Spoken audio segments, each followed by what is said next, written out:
Understand also that most people don't want you to win. Let me tell you why.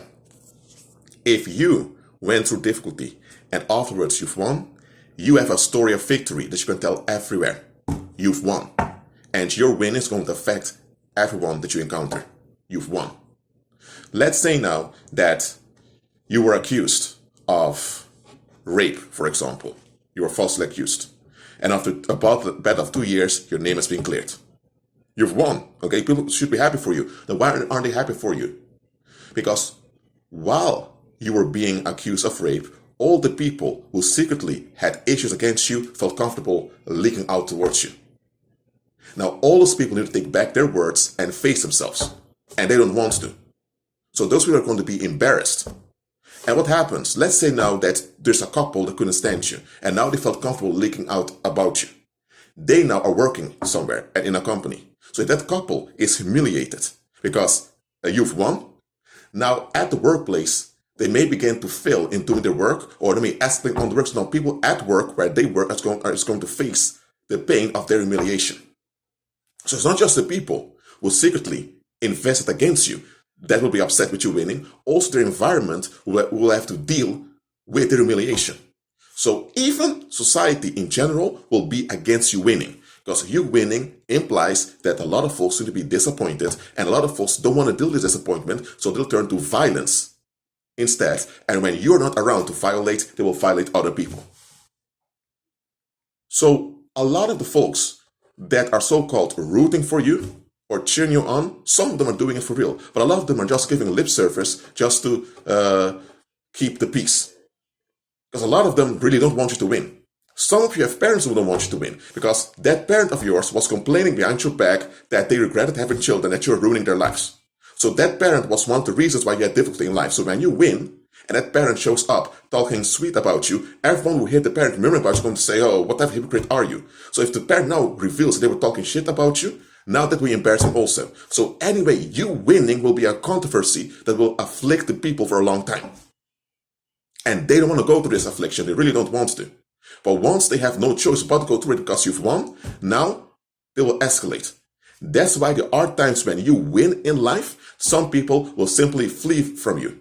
They don't even want to talk to you anymore, because they know now that you've won, everyone who had something bad to think or feel or say about you, everyone who disliked you, everyone who unfriended you, blocked you, everyone who spoke against you, everyone that ignored you, everyone who had any investment in your difficulty now has to face humiliation, they have to face embarrassment, and that will afflict them. So society would prefer you to die in your difficulty than for you to survive and to thrive. You surviving is a challenge already, but you thriving? Oh, they can't handle that. Stop thinking people want you to win. Some do. Some really want you to win. But often those people who want you to win are strangers or people that have no vested interest in your difficulty. Too many people are invested in your difficulty because your difficulty gives them an excuse to not face themselves. Everyone who neglected you, who refused you, rejects you, unfriended you, blocked you, walked away from you, talked bad about you, looked down on you, everyone who had any investment in your difficulty, the moment you win, humiliation and embarrassment will hit them. And they don't have to deal with it. If they change their attitude towards you, they can't change their attitude without admitting they were wrong. And to admit they were wrong all this time and not willing to repent also will backfire on them. So anyway, when you win, things backfire. And there's no option for them then to face the backfire.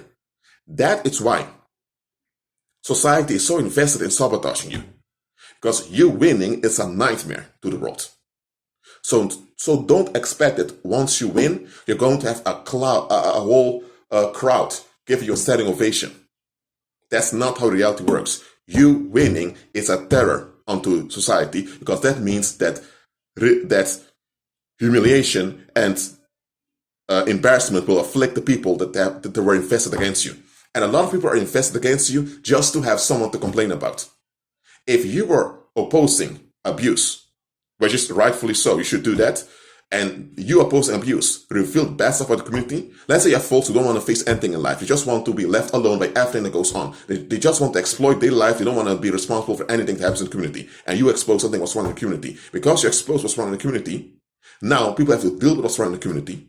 And now some people don't want to deal with what's wrong in the community, so they escalate. So now they're going to blame you for the escalation because you just shouldn't mention what was wrong. So now you have people investing against you, they constantian and opposing you because of you now, they need to face things. And once you win, those people will have double humiliation. So understand, you winning is a threat to the stability of society and a stability to many households and many economies. That's why society is so invested in keeping you down. So, you want to win? That's Christ-centered. You should go for winning. But realize, your winning will not be celebrated nor praised. And be good with it. When you've won and people have to face your winning, and there's nothing they can do to sabotage your winning, they will go full retard in violence. And when you're not around to dump upon, they will violate anyone available to them. That's how desperate and proud fallen mankind is.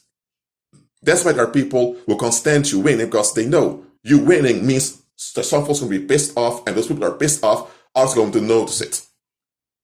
They just want to be left alone. So if you're being victimized, just be a polite victim, allow the victimization to happen so they are left alone. That's how worldly people think. You have to be the polite victims so they are at ease. The moment you demand justice or the moment you refuse the violent society, look how they turn on you.